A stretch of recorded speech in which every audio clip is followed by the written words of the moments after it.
Ora, vivam, bem-vindo à Rua das Letras. A Rua das Letras é um programa dedicado a livros, a leituras. Vamos ter autores, vamos falar com autores e outros agentes do meio literário e cultural. E é um projeto que a partir de agora vai estar na Alagamares TV, uma televisão ligada ao projeto cultural Alagamares. Neste espaço vamos ter, como disse, convidados. O nosso convidado de hoje, José Luís Peixoto, recebeu o prémio Saramago aos 21 anos. Antes tinha editado um pequeno livro, Morreste-me, que foi rapidamente reeditado por uma grande editora e que o catapultou para o conhecimento e, sobretudo, para o reconhecimento. Obrigado por teres vindo, mais uma vez. Perguntava-te, o facto de 3 crianças e uma aparição serem revisitadas 100 anos depois, é um pretexto para quê? Bem, para já é um prazer estar aqui. Agradeço esta oportunidade também de conversarmos sobre livros, que é algo que gostamos tanto de fazer. Esse livro é, sobretudo, para mim, um pretexto para falar de Portugal. Naturalmente que esse assunto, entre nós, desde há bastante tempo, que é alvo das mais diversas polémicas, até dentro da própria Igreja, é um assunto que não reúne um consenso como é normal, tratando-se de algo que está ligado à fé de cada um. Ainda assim, o livro centra-se em aspectos que são inequívocos, e porque têm que ver com a história, têm que ver também com a extrema ruralidade de Portugal em 1917 e, em certa medida, por contraste, têm que ver com o percurso que fizemos desde então, em diversas dimensões que acabam por ser sugeridas, como normalmente acontece na ficção. Uma das coisas que eu reparo no livro é que a mulher está muito presente. A mulher, a mãe da Jacinta, muito interventiva. A mãe da Lúcia. Da Lúcia, perdão. Sim. E noto também que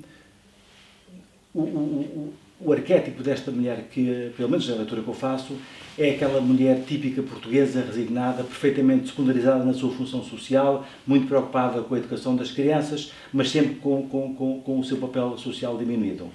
Sim, eu sinto que, de uma certa perspectiva, concordo com essa observação, mas também sinto que, como aliás também acontece ainda na nossa sociedade e como de alguma forma é até tradicional entre nós, também há uma outra dimensão da mulher em que ela efetivamente, uma dimensão porventura mais subterrânea, onde ela manda de algum modo, não é?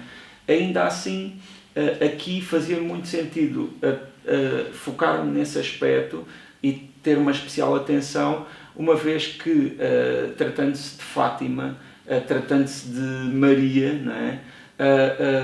Que é a mulher entre as mulheres, não é? Como a própria oração, não é? O diz, também à luz da nossa cultura, que é uma cultura muito marcada, não é? Pelo catolicismo, e à luz também de uma visão que, sob o ponto de vista moral, foi e continua a ser moldada por esse mesmo catolicismo, pelos costumes que ele tem fundado e tem instituído e tem vincado, às vezes, em aspectos de nós que até não são completamente conscientes, que me fazia sentido também colocar essa reflexão. É claro que quando se constrói um texto literário de ficção, eu acho que aquilo que é importante é que o texto em si seja sólido e tenha suficiente coerência para se edificar como algo que nós comparamos com a realidade e que depois dessa comparação, que é individual e que nasce da leitura de cada um, aí sim nascem as conclusões. Tu baseaste, fizeste pesquisa, naturalmente, leste as memórias da irmã Lúcia. Sim. Foi difícil. Isto é um livro para crentes ou para alguém que pretende acreditar? Para mim, um dos desafios grandes na escrita do livro foi tentar que ele não escolhesse, não é, uma faixa de leitores. Ou seja, Eu tentei que fosse um livro para toda a gente, independentemente da opinião ou da fé que tenham em relação a este assunto. E daí também me ter fixado no aspecto histórico, que é um aspecto, pronto, à partida, aceite pelos dois lados, não é? dessa questão. Ainda assim, também sinto que há aqui questões, não é? que dizem respeito a toda a gente. Há essas questões mais ligadas e mais profundas, mais ligadas à natureza humana, que têm que ver com a mulher e que têm que ver com a maternidade, e depois também há as questões ligadas a Portugal e ligadas à nossa história, e essas sim foram questões que foram fruto de pesquisa, foram até em alguns momentos foram fruto também da minha experiência rural, não é? Mas muito de pesquisa. E essa ruralidade e a religiosidade, que acaba também por ser um bocadinho um dos elementos que caracterizam a tua obra. Sim, esse é se calhar o ponto de contacto mais forte entre este livro e outros livros que escrevi no passado. Ainda assim, ao contrário de outros livros que escrevi, este foi um livro que requereu uma certa investigação, não é? Porque para mim era fundamental que aquilo que é dito acerca dessas pessoas que no livro se transformam em personagens tivesse esse paralelismo com o real, que é uma força do próprio livro, não é? A certa altura, a mãe do autor também fala. Sim. Pode-se ver ali, de certa forma, a tua mãe? Curiosamente, acho que é o aspecto menos autobiográfico do livro, porque se trata de um jogo literário, não é? Um jogo que pretende, de certa forma, reconstruir no espaço de um texto aquilo que também se diz que aconteceu em Fátima, não é? Que é aquele atravessar de dimensões, não é? Uma figura divina que se apresenta no cotidiano perante não é? no real, no aqui, não é? E no livro, utilizando as ferramentas que um texto literário dispõe, também existe esse momento em que o narrador e autor e personagem e até essa mãe do autor também se apresentam, de certa forma, não é? Fazendo um jogo de espelhos. Faz parte do jogo e do gozo narrativo também. Sim, não é? Claro. Diz-me uma coisa, os prémios que tens ganho em Portugal e no estrangeiro, imagino que na tua casa já tenhas assim uma sala de troféus como os museus dos clubes. Não, tu mostras nem aos tanto. convidados, aos teus filhos. Nem tanto. Há certas coisas que eu gosto de guardar e sou um pouco... E ainda te comove receber um prémio? Como o primeiro? Sou um pouco fetichista com alguns objetos, nomeadamente com livros. Por exemplo, uma coisa que às vezes as pessoas me falam é sobre os autógrafos, as sessões de autógrafos. Eu dou sempre autógrafos com muito prazer porque eu gosto muito de ter livros autografados e tenho livros autografados por grandes autores. Estou-me a lembrar, por exemplo, do Humberto Eco, recentemente desaparecido, ou de grandes outros autores, Susan Sontag, grandes autores com os quais me cruzei e esses para mim são de certa forma troféus. Ora, os prémios são muito agradáveis de receber e são reconhecimento e cada um tem um determinado valor. Ainda assim, os meus grandes troféus são os livros, os meus próprios livros. As traduções, as edições, isso confesso que eu tenho muito prazer. Tu consegues pegar numa edição bielorrussa de um livro teu e dizer mal do tradutor ou não? Não, nesse caso não tenho meio de saber, mas às vezes peço opinião acerca de pessoas, se conhecer alguém da língua onde o livro for publicado. Outras vezes há certas traduções, sobretudo quando os alfabetos são diferentes, em que me questiono, porque os livros às vezes encolhem bastante o tamanho, ou pronto, tenho uma certa curiosidade, mas também reconheço as minhas limitações e sei que quem deve traduzir e onde deve assentar a confiança é nos tradutores. Tu és um dos escritores portugueses mais traduzidos e mais viajados também, tens vários livros editados na Mongólia, por exemplo. Sim. Já fizeste lá alguma apresentação? Ainda não tive a oportunidade, aliás, está para sair os meus primeiros livros na Mongólia. Este ano, por acaso, vou ter livros em lugares bastante inéditos. Por exemplo?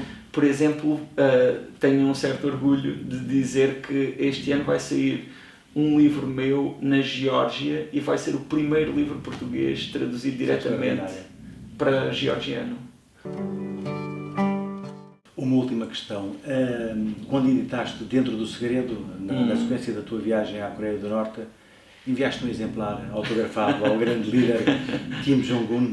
Bem, isso seria uma provocação e não seria bem recebido. Não porque o livro seja muito ofensivo para o regime ou para os líderes da Coreia do Norte, mas porque tudo o que não seja propaganda aberta não é bem recebido nesse país.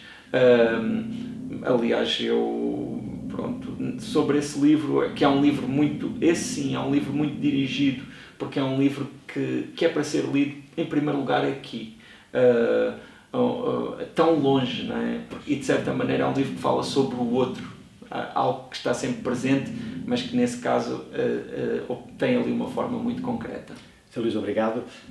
Foi uma conversa com José Luís Peixoto a propósito de Em Teu Ventre, o seu mais recente romance. Obrigado, Sr. Luís. Obrigado.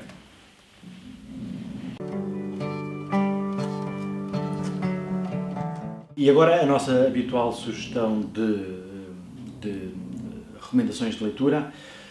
João de Melo, Os Navios da Noite, o mais recente livro de um grande escritor.